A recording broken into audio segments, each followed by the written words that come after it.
मीरपुर माथेलो में खबर दींदा हलूं त जिसकम ज़िले घोटकी जे सॾ ते ज़िले अंदर बदअमनी खिलाफ़ DHQ प्रेस क्लब खां घंटाघर ताईं एहतजाजी रैली कढी वई।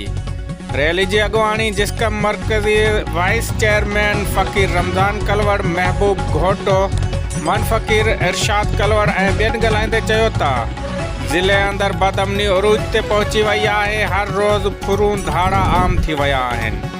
कुछ ॾींहं अॻु शहर अंदर फुर दौरान हिकु शागिर्द समेत शहरी खे पिणु ज़ख़्मी कयो वियो हुयो, जेको हिन वक़्त ताईं सखर जी निजी अस्पताल में मौत जे ॿिनि वाटनि ते बीठल आहे।